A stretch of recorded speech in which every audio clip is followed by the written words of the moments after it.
Arch Manning. Oh, Arch right? Manning. Think about this. For the first time ever, we're talking about a true bidding war for a high school athlete. I think if you really put a pencil and paper to it, really put a pencil and paper to what the possibility of Arch Manning, he's going to have 3 shots at winning national championships, would mean to the value of the donations, the ticket sales, the jersey sales, the interest in, the ability to recruit top students and athletes across the board, what the real value of Arch Manning could be would be so far in excess of $2 million. Yeah. It would be almost impossible to put a number on it.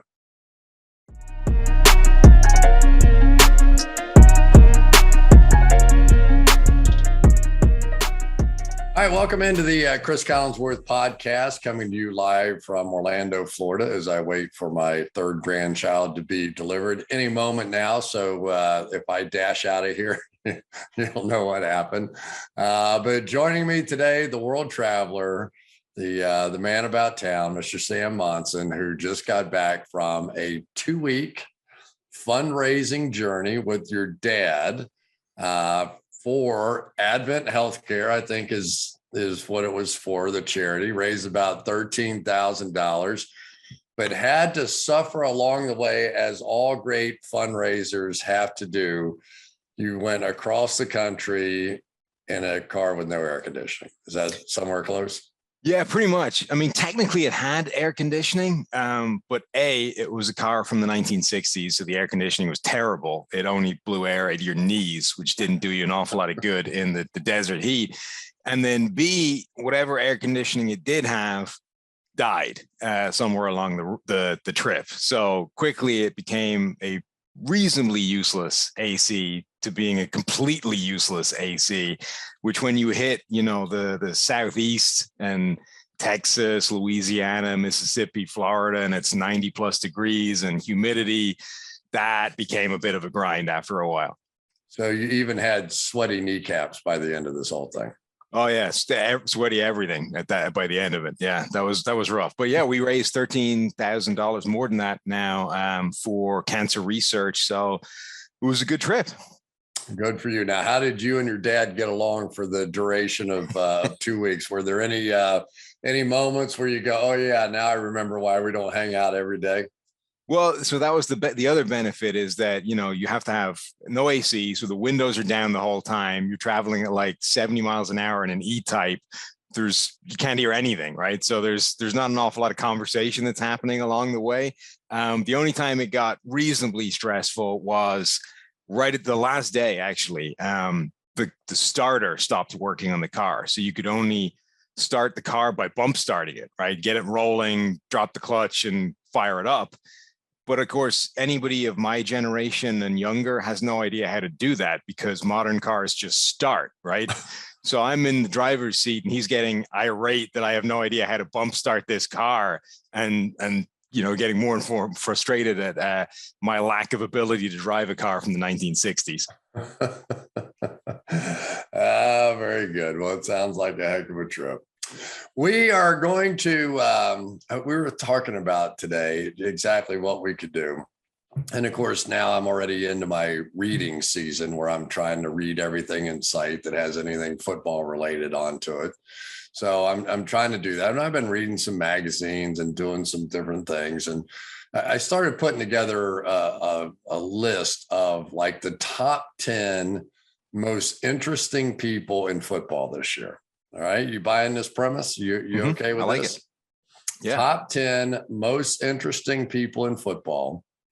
And I'm sure I'm leaving a million things out. I gave you all of 1 hour notice to think about this, which is really good for me. I'm not that kind. So I had a few that did not make the cut. Can we start there? A few that did not make the cut. I'm really intrigued by Khalil Mack and Joey Bosa together with the Chargers, right? That's a good football team. They've got a lot of good stuff. And that combination is intriguing to me if those two stay healthy, but they didn't make the cut.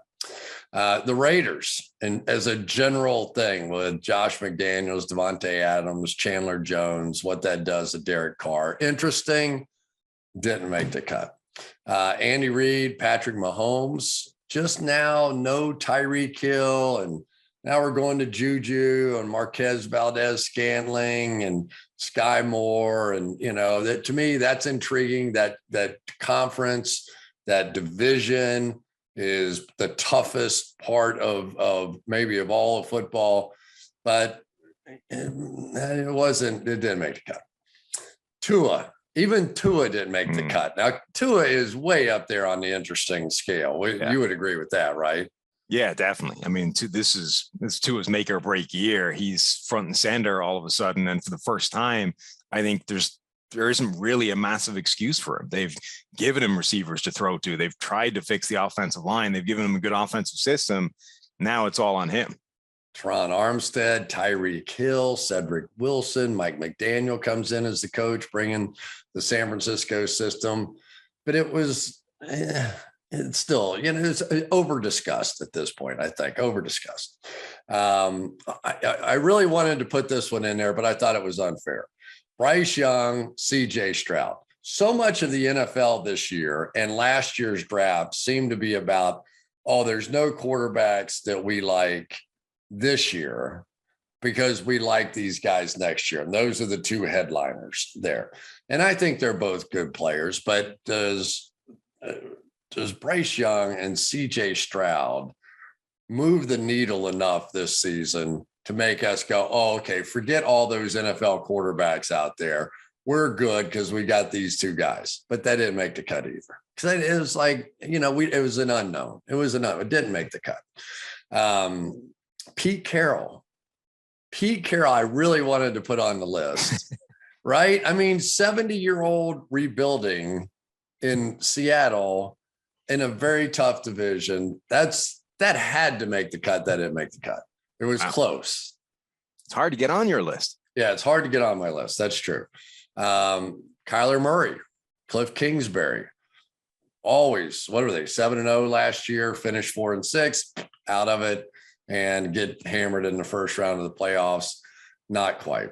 As a general thing, wide receivers, the Chargers now with the first team to have two $20 million receivers.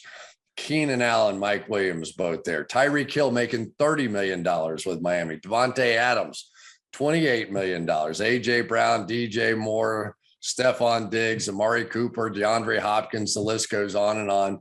Now we have DK Metcalf, Deebo Samuel, Terry McLaurin, all sort of badgering for that same in the $25 to $30 million range.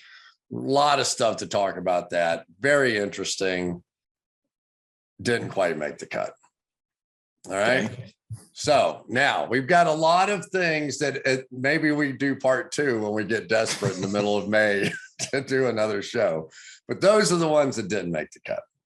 So, and you can feel free to chime in anytime if I have something different than you, and I'll give you an equal opportunity at the end of the show to go, no, you dumbass, this is what you completely forgot about. And how could he not make the cut? Is that fair?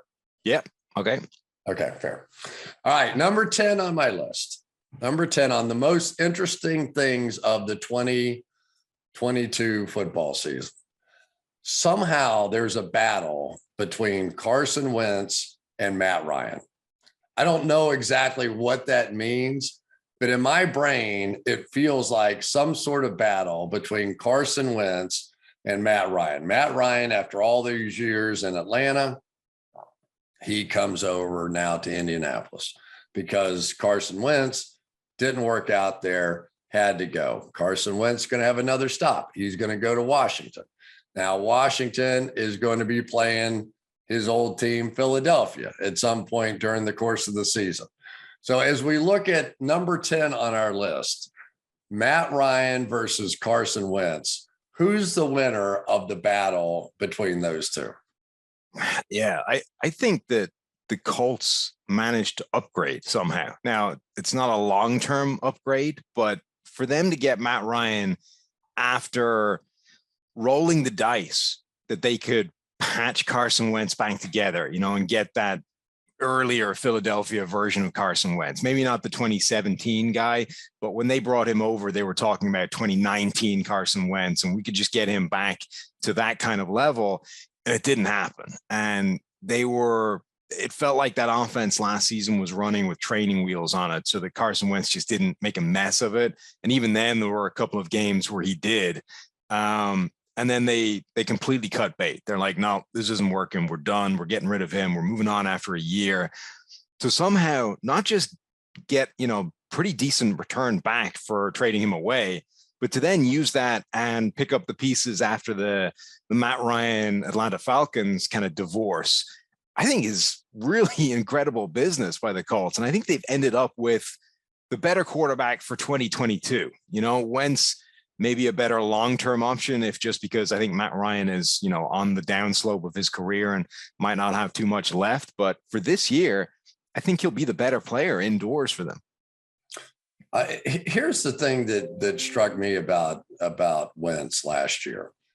It wasn't that he lost his mobility, it wasn't his knee. It wasn't any of that stuff.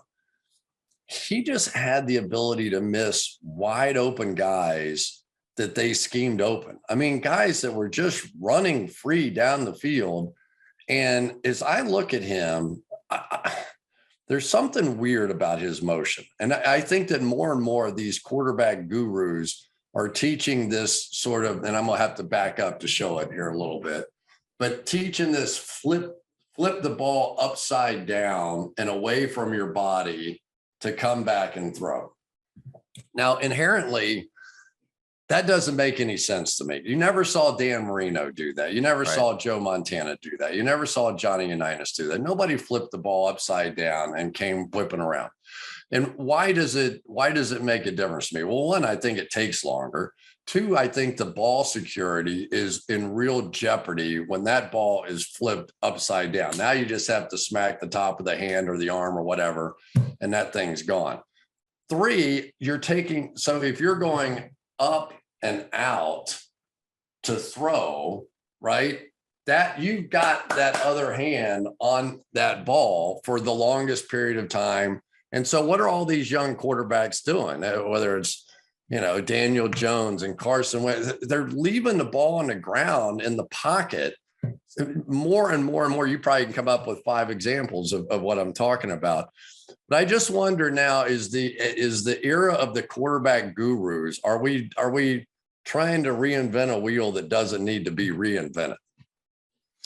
Yeah, I mean, I think a big part of what we've seen in recent years with, Josh Allen has his whole mechanics reworked and his fundamentals changed from the ground up. And all of a sudden, Josh Allen goes from being a fundamentally inaccurate quarterback, one of the least accurate quarterbacks that we've seen come into the league, but also in the NFL, and adjusted for, depth of target, all those kinds of things, to being one of the more accurate quarterbacks in the league. Like, he didn't just go from inaccurate to somewhere in the middle and suddenly it's not a problem. He went from inaccurate to genuinely good. It's a strength of his right now. And I think you're starting to see this idea of, we always thought you couldn't teach accuracy, right? It was something that was either there or it wasn't. And if a quarterback was going to come into the league and he was inaccurate, that was going to be a problem that would dog him throughout his entire career. That was just part of who he was. I think now you're seeing the change, and people say, no, you can fix that, right? Inaccuracy isn't, most people are inaccurate because of a technical, mechanical flaw or a breakdown, something that comes up every now and again. If you can fix that, and if you can get that out of their motion, you can change a quarterback's accuracy. And maybe you don't have time to do that in the course of like general coaching of a guy. But now with the rise of these QB gurus and guys like Jordan Palmer, they go away in the offseason and spend months doing nothing but working with these, gurus that work on mechanics. That's time to change a motion. And, maybe you can't take Tim Tebow's motion and turn it into Dan Marino's, but you can take a guy who's got 1 or 2 hitches or problems or issues with their motion and get rid of those. And all of a sudden you can materially change how a guy is throwing the ball and adjust, whether he's going to be accurate or make serious inroads into what he can do as a quarterback. Josh Allen, Justin Herbert, a couple of guys with the physical tools that we've seen improve, when they get to the NFL. And I don't want to put down all quarterback gurus. I just think there's some crazy thoughts out there. It's like a new golf swing. Like, okay, there have been great champions all along that have been really good at swinging a golf club. Let's at least pay attention to what they did too, right? And how they did it. And so anyway, so you'll hear a little bit more about that from me as this season goes along.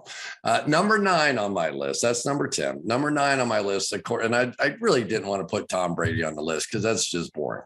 but I had to, because it is so intriguing to me that he wants to be a broadcaster. And maybe it's only because I've done this for a long time and I know the amount of work that goes into it and the amount of time away from your family and all that sort of stuff. I can't wait to do my first interview with him, and it'll be the first week of the season, and go, why? Like, why? I mean, so you're going to go from you were gone and busy and working, 16 hours a day during football season, and now you're going to retire. And now you're going to be gone and busy and working 16 hours a day during football season for money. I mean, what? So I mean, does he just want to stay relevant? Does he just want to keep the social media and all? I don't know. What's your best explanation of this? I mean, 35 and a half, something like, what is he getting paid? 37 and a half? I think that he's getting, if the rumors are true, that he's getting about 20 and then another 10, 12 to be some ambassador, which probably means he drives around in a Fox car. I don't know. Right. But I mean, that's a lot of dough. There's no question about it, but money cannot be the motivating factor for that. And not just him, but that family in general. No, sure. Like, I mean, he doesn't need that money. Obviously, he's made a lot of money in his career. On the other hand, it is the kind of money that will keep you motivated for that kind of thing. And if you wanted to do something post football, I think, you'd know better than I would, but I'm sure a lot of these guys, when they get to the end of their career, it's like, I mean, I can't just stop, right? I've been, particularly Brady, right? 20 plus years of this, of full throttle the whole time, week to week schedule, get ready for the game, get ready for the next one. There's no stop. And I'm sure you might want to tone it down a little bit, but you don't want to go from that to freewheeling, right? For the rest of your life, for the next 40 years or whatever it is, and just go hit the golf course all the time. So I'm sure he's looking for some kind of transition of, how can I keep busy, keep doing something, keep in the game. I don't want to do coaching. That feels like too big a grind. I don't want to, broadcasting is, I think, probably the next obvious thing. And if they're willing to throw him $30-something million a year to do it, it feels like a pretty reasonable compromise. It is. But he had the shining example in front of him with Peyton Manning, right? Peyton Manning, to me, was the one that cracked the code. Peyton called me, and when everybody was recruiting him, and I said, I'm just going to tell you what the job is. Okay. Right. I'm just going to lay it out. I'm going to tell you what it is. I'm going to tell you what the hours are. And you decide what you want to do. If that's what you want to do, then great. But I mean, the basics of it was that, how much work you did getting ready for the other team's defense? Well, multiply that times 6, because now you've got both offenses, both defenses, and special teams, and a bunch of coaches you never heard of. And you got to have something prepared for all that stuff. And it's not that it's fun to do. I like my job, but it's a lot of time, Right. But so what did he do? He did some second screen thing from his living room with his brother, and he had 4 guests on the show in case the game was boring.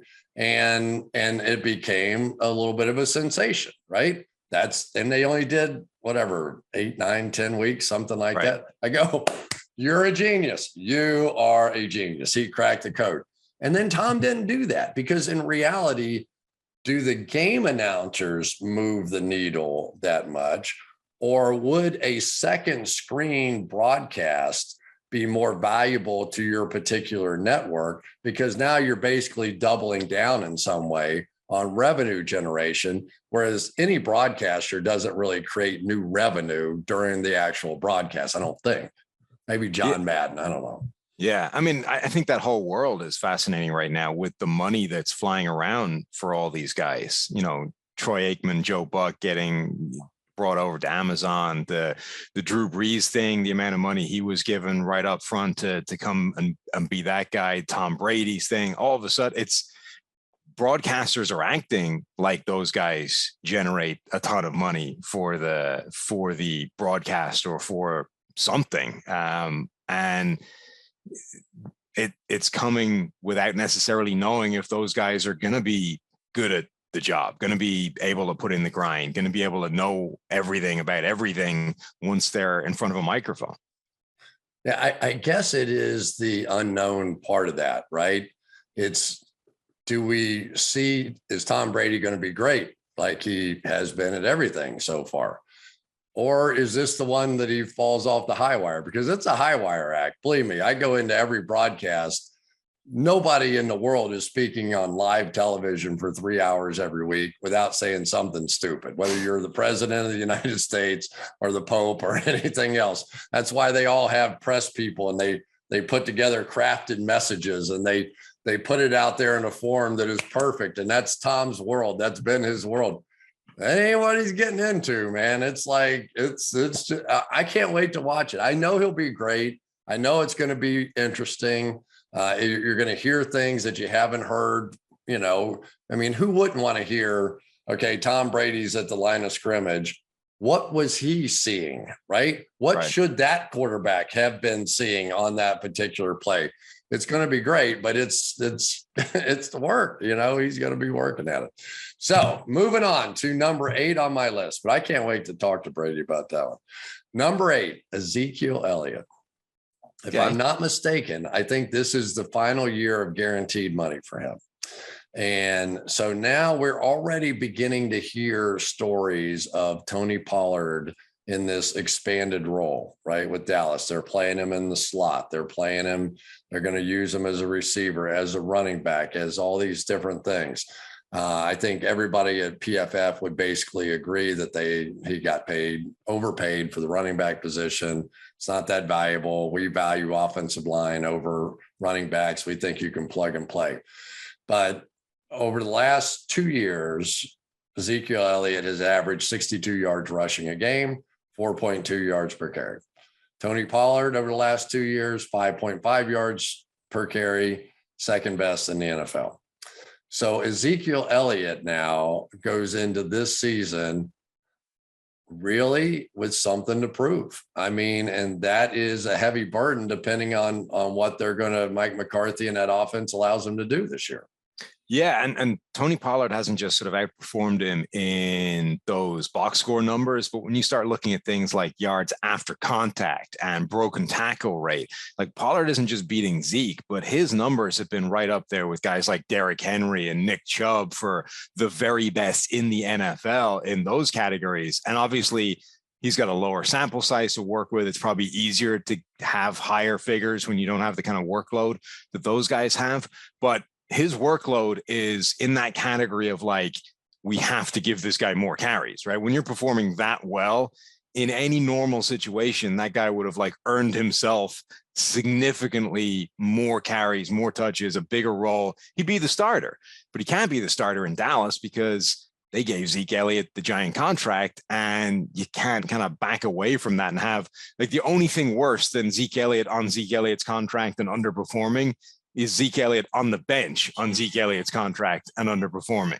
So they've been stuck with Elliott in the starting role, and it's kind of been the root cause of all the other cap problems that they've had. The Amari Cooper thing, like every move they've made, feeling that they've been under squeezed against the cap, it's because of the Zeke Elliott contract. Like, you know, they talked this year about how sort of upset they were that Amari Cooper was providing like a value deficit relative to what he was getting paid.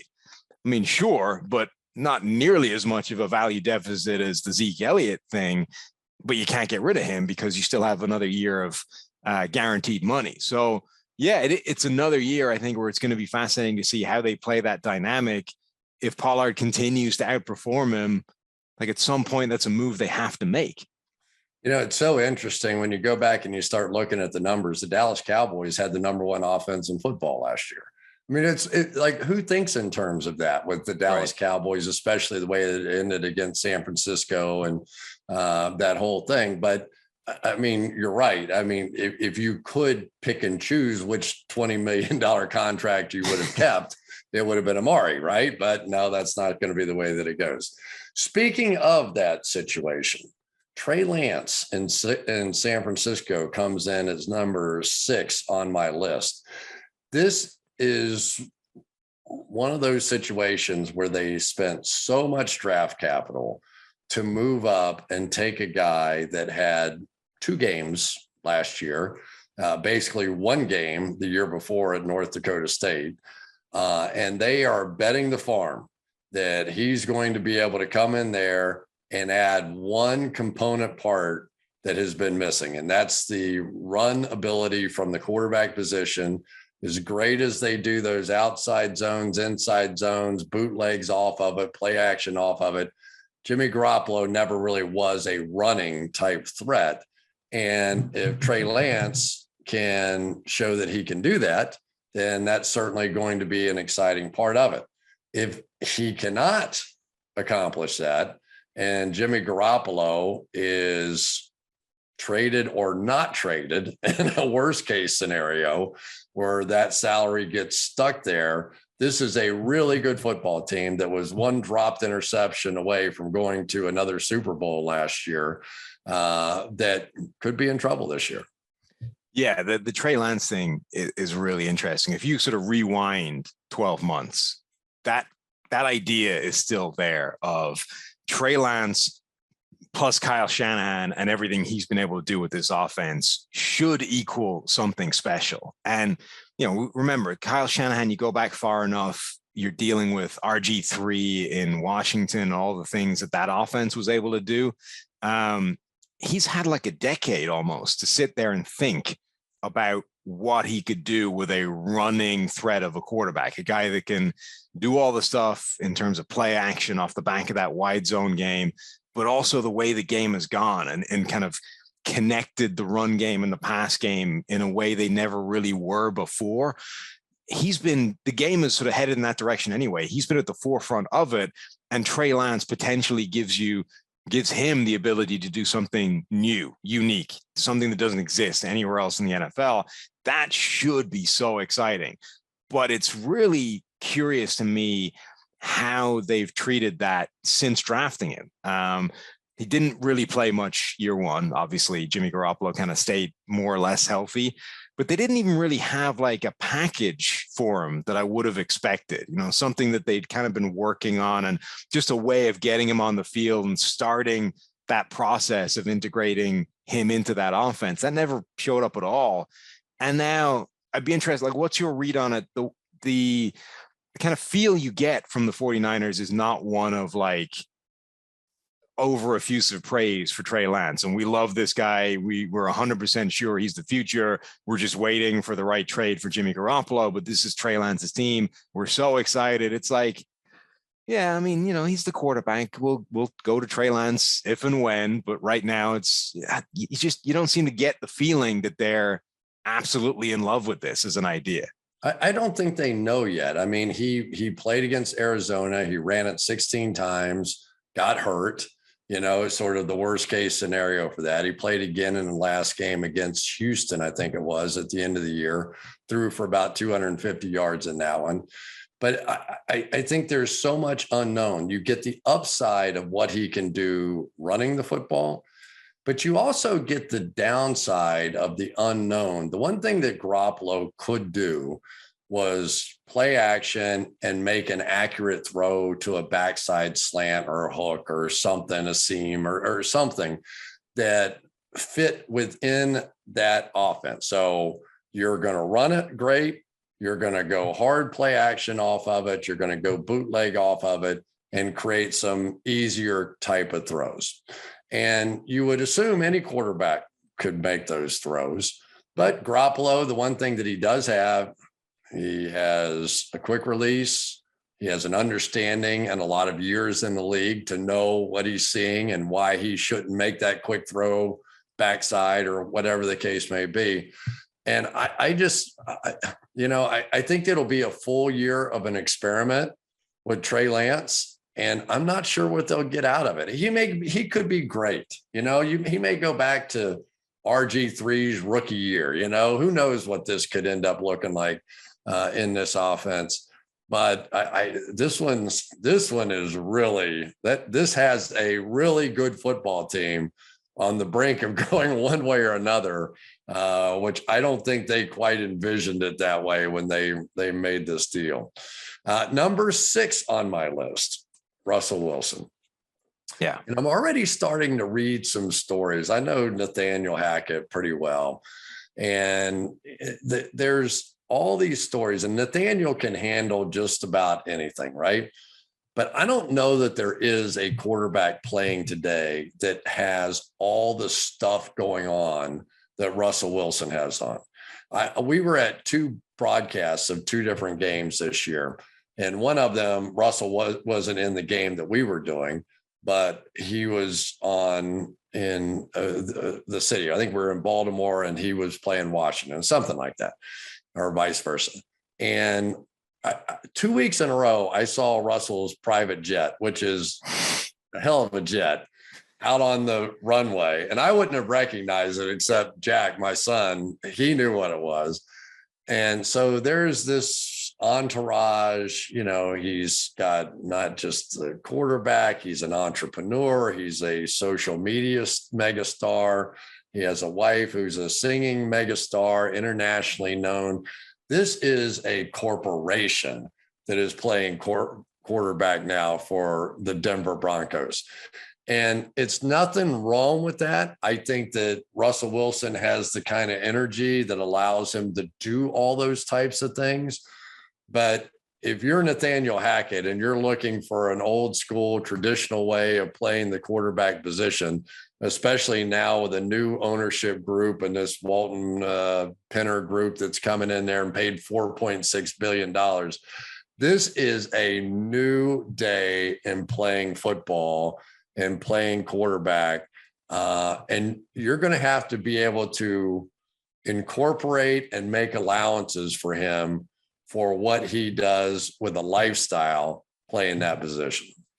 Yeah, to me, the most interesting thing about Wilson with the Broncos is, so for years, Seattle had this challenge, right, of the let Russ cook thing. And it was basically like, how do you get the best version of Russell Wilson? Because he's clearly an amazing quarterback. Now, even then, you've got to kind of say, well, there's been like 3 different levels of Russell Wilson. He's been really good. And then he went on a little run where he was as good as any quarterback in the NFL for 2.5 seasons.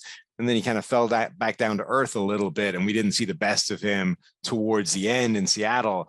So the first question is like, which one of those guys are you getting? Are you getting the kind of standard baseline? Are you getting the best version? Or are you getting what we saw towards the end? And then the second thing is, to what extent is the way he plays the game and the stuff that Pete Carroll was kind of getting criticized for in Seattle, to what extent is that just Russell Wilson? Like, Russell Wilson, I don't think can play the game the way some other quarterbacks do. And I think a large part of that is the height thing, right? Like, it's not that the NFL didn't dislike short quarterbacks for no reason.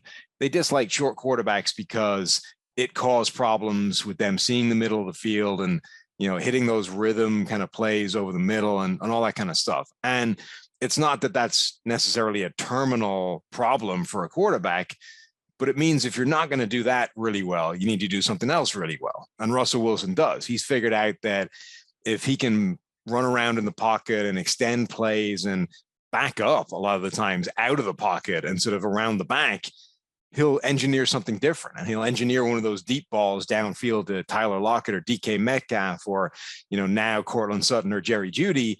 And that'll offset a lot of kind of inefficiency. But there is that inefficiency still built in there. And I don't think we really know yet, like, what is the best balance there? And is there an offense that maximizes the easier, efficient stuff and just gets the chains moving better, but doesn't lose the kind of special magic of those moon balls that makes Russell Wilson so incredible. So I think we just kind of assume that you plug Russell Wilson, great quarterback, into this Broncos offense. Obviously, it's an upgrade over what they had last year. But I think where the ceiling is of that, I think is still a total mystery. And we've kind of been assuming that it was, or a lot of people have been assuming that it was basically Pete Carroll didn't know how to use Russell Wilson the best. But I think there's a reasonable chance that like this is Russell Wilson. It's not Russell Wilson being hemmed in by, a dinosaur of a coach or a guy that didn't know how to use him. It's like this is part of the problem with a quarterback that plays the game the way Russell Wilson does. Yeah, I mean, not only was that an issue in Seattle, but it was also Nathaniel Hackett's last job. It was a situation with Aaron Rodgers where he had to be convinced that being able to establish a run game and work within the scheme itself and to take the plays that were schemed instead of constantly trying to be mobile and move around and create on his own. And it'll be interesting to see how that balance on the field with the play calling and the offense and the balance of trying to coach Russell Wilson off the field with all the different things. One of the most interesting guys. All right, Sam, now I'm going to do what I always do, which is try and tippy toe across lines that I know are just explosive here. But I think that they have to sort of be addressed together. So we'll make these 3 through 5 or something because these are so significant.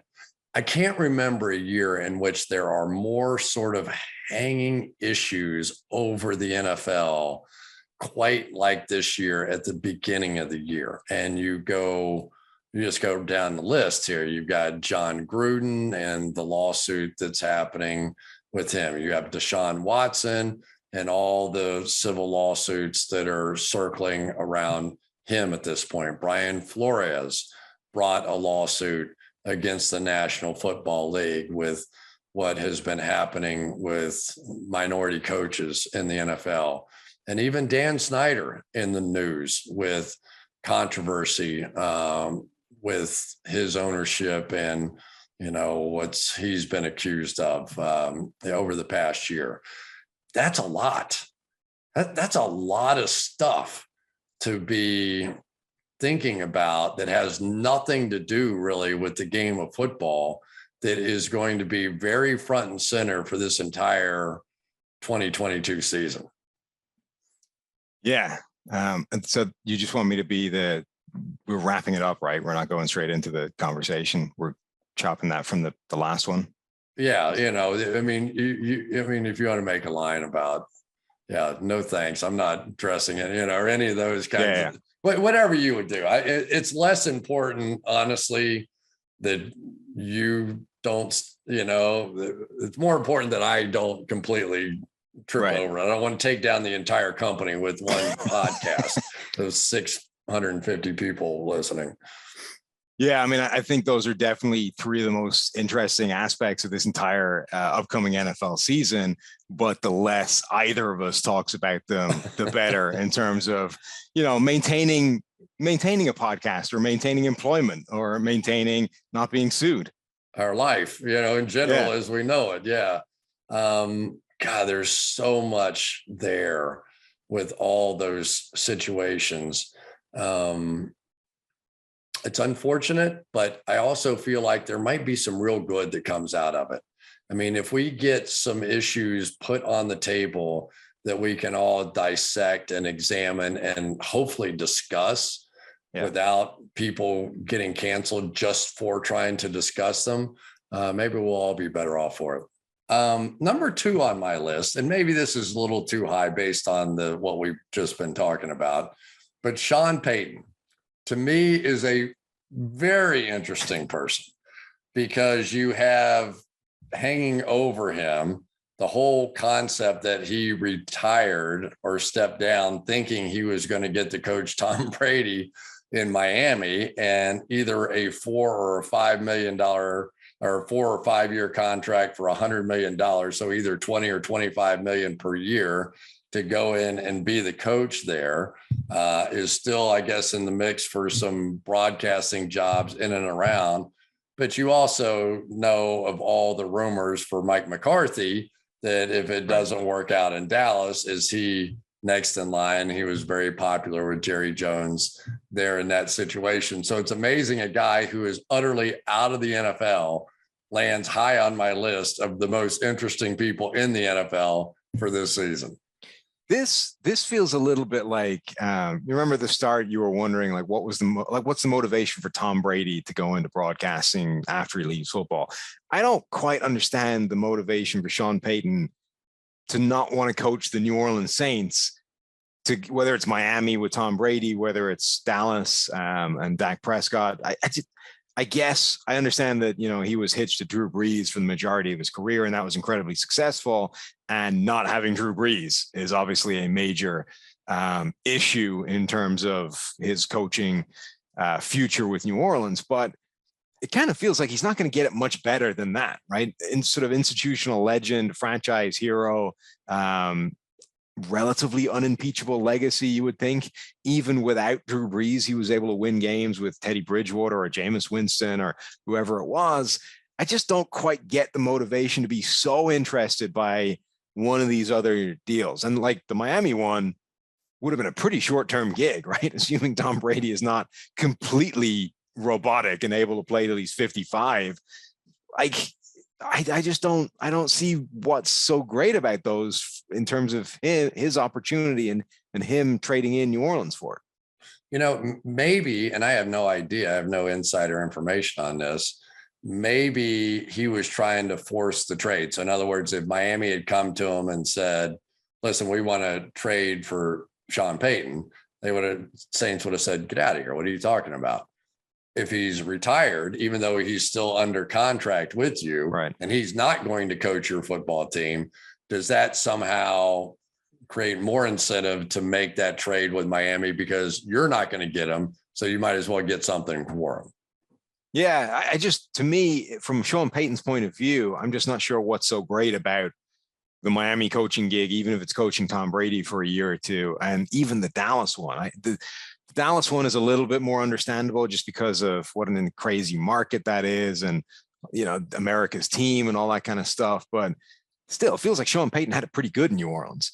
Yeah, I know his family, his kids are in either in Dallas or somewhere in Texas. Right. So anyway, all right, you ready for my number one on my list? Let's do it. What do we got? High drama. You ready? A little drum roll. Arch Manning. Oh, Arch Manning. Think about this. For the first time ever, we're talking about a true bidding war for a high school athlete. The unquestioned top recruit, everybody's going after him. All this NIL money that's being floated around. How much money would one star quarterback mean to the University of Alabama, to the University of Florida, wherever you want to try and place him? Because I would argue a lot more than even what they're talking about. I think the money that's being talked about right now is about $2 million for a high school kid to come and play somewhere. I think if you really put a pencil and paper to it, to what the possibility of Arch Manning, he's going to have 3 shots at winning national championships, would mean to the value of the donations, the ticket sales, the jersey sales, the interest in, the ability to recruit top students and athletes across the board, what the real value of Arch Manning could be would be so far in excess of $2 million. Yeah. It would be almost impossible to put a number on it. Yeah. But for the first time, we are going to find out where a college bidding war would land for the value of the best high school player. I think that's the big point that you brought up, is not necessarily what Arch Manning individually can do to win somebody a national championship, but it's the recruiting classes that are going to come with Arch Manning, right? And for people that don't know, Arch Manning is Cooper Manning's son, right? So Cooper Manning was the forgotten brother, the third guy. He was Peyton Manning's wide receiver back in high school before he got injured or hurt illness or something. Yeah. and had to retire. So Arch Manning effectively is the quarterbacking brain of Peyton Manning and Eli Manning, but with the athleticism of the dude that used to play wide receiver, who's, like, add athleticism to Peyton Manning. And that's what we're talking about here as a high school recruit. And I remember hearing about Peyton Manning's recruitment, back in the day. And like the first thing Peyton Manning did when he finally decided that he was going to go to Tennessee was get straight on the phone and start calling up all these other recruits and saying, all right, let's go, like, let's come to Tennessee and let's go win something. So it's not just like getting Arch Manning and what he means for your program. It's going to be like, that dude is going to be individually responsible for you getting catapulted up the recruiting class ranks. Like, okay, Alabama doesn't necessarily have problems there, but like, if you're trying to challenge for a national title in the next few years, he's going to give you the recruiting classes to be able to do that, and probably the quarterback to be able to do it. So you're right. I don't know if you can put a number to that. I don't think you can. I'll give you an example. One time when I did 10 years of talk radio in Cincinnati, and one time I made a statement about the general fund donations to the university being impacted by Kentucky winning a national championship. I said, I bet you it's 2 or 3 times what it is ordinarily. I spent an entire 3-hour show on the phone with callers getting abused in a way that it was hard to imagine even for me. And I've been abused for multiple things over the course of my career, but this one was off the charts, 3 straight hours. So you're like, you're crazy, you're out of your mind. Maybe the sports fund might get, but the general fund for buildings and for, you're crazy. You don't know what you're talking about. Okay. Next day I call the University of Kentucky and I go, listen, I last night on the radio show, and they already knew, they'd already heard the conversation. They already knew what it was. And I said, all right, so not the athletic fund, not that fund, but the general fund of donors to the University of Kentucky for academics and everything else at the university. How much was that impacted by their winning the national championship? 5 times. 5 times the general donation fund into the University of Kentucky. So if that's the case, and I have no idea how much a university gets donated in a single year, I have no idea. But if it's 5 times for winning a national championship and you're signing a quarterback that may give you 2 or 3 national championships during the course of his run, put a dollar figure on that value as we talk about Arch Manning. I think it's impossible. And I think the number is going to be so much bigger than anybody is putting on it right now. It's going to be startling. Yeah, it is going to be crazy. And then the other aspect of all this is that the Mannings have always done that recruiting whirlwind process their own way, right? They don't, since Archie Manning, they've been set, right? So they don't have to buy into the way it normally works. They don't have to do this the way everybody else does. They can think of Eli Manning. Eli Manning didn't take no, I'm not going there. I'm not going to the Chargers. Yeah, exactly. So this process is going to go the way the Mannings want it to go. And it's probably going to involve an awful lot of zeros. Oh, God love them. The Mannings just need a few more dollars. And I think they're going to get over the hump and be okay. Just like Tom Brady, he can just get a few more dollars. Everything's going to be okay in his life. I do believe. So there you go. Now it's left to you. This is the rebuttal part of the State of the Union speech here, where you get to say, all right, that's crazy, or you forgot this on the list or whatever. No, so I had a few of the same ones. I think a lot of those make sense. I had a couple of quarterbacks I think should be in the conversation. To me, the make or break season for Daniel Jones, I think, is a pretty interesting one. Mm-hmm. When you pair him up with Brian Daboll and what he's being given credit for doing for Josh Allen. It's always hard to know how much of that was him, how much of that is the QB guru, how much of it is the QB coach, whatever. Daboll is a guy that gets a lot of credit for the Josh Allen development. Can he get something different out of Daniel Jones than what we've seen over the last couple of years? Trevor Lawrence entering year 2. Like this, we talk about Peyton Manning, Trevor Lawrence was talked about as being the best quarterback prospect to come into the NFL since at least Andrew Luck, since maybe Peyton Manning, that's going back to 98, since maybe John Elway, that's what, 83. Like the term generational player gets thrown around all the time now, but like that is genuinely generational, right? 2012, 98, 83. I mean, that's generational. That's what Trevor Lawrence is supposed to be. And we didn't really see that at all year one for Jacksonville. Now, okay, that environment was toxic and Urban Meyer got booted out of the building most of the way through. It was a disaster, but I still think it was significant that we didn't see a ton from Trevor Lawrence year one. Year two is where he kind of needs to show that sort of potential if he's going to justify that kind of hyperbole. ETN comes back. It's all very interesting. As usual, the National Football League, the great game of football, will keep us entertained nonstop. The good folks at PFF will be here to try and cover every ounce of it as we go along during the season. Sam, as always, thank you. I know you're just getting your feet back on the ground after your trip, but that was fun. Anytime. Thanks for having me.